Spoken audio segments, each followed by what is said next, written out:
राधे राधे, जय श्री राम। मैं अपने YouTube चैनल पूनम सरिता संगीत में आप सभी का तहे दिल से स्वागत करती हूँ और आप सबके लिए ईश्वर से मंगल कामना करती हूँ। आज हम लोग बहुत सुंदर देवी गीत लेके आए हैं, आप लोग सुनिए। कैसा लगा कमेंट बॉक्स में ज़रूर बताइएगा और हमारे चैनल को ज़्यादा से ज़्यादा आप लोग सपोर्ट करिए, वीडियो को ज़्यादा से ज़्यादा शेयर करिएगा। धन्यवाद।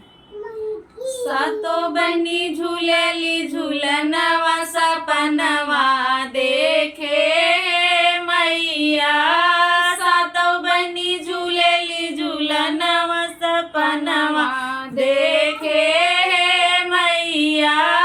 सातो बनी झूलेली झूलनवा सपनवा देखे मैया।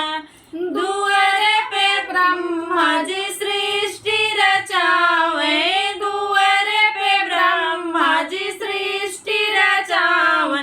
सरस्वती नाचली अंगनवा सपनवा देखे मैया। सरस्वती नाचली अंगनवा सपनवा देखे मैया।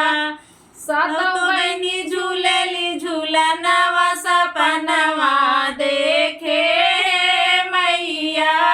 सातो बनी झूलेली झूलनवा सपनवा देखे मैया।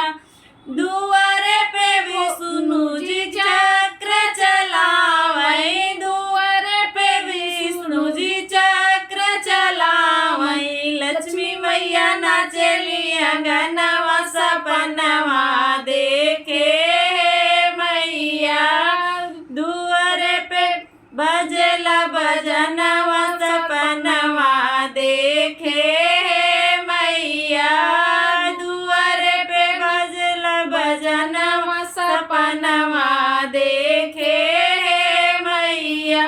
दुआरे पे भोले बाबा डमरू बजावै, दुआरे पे भोले बाबा डमरू बजावै। गौरा रानी नाचली अंगनवा सपनवा देखे मैया। गौरा रानी नाचली अंगनवा सपनवा देखे मैया।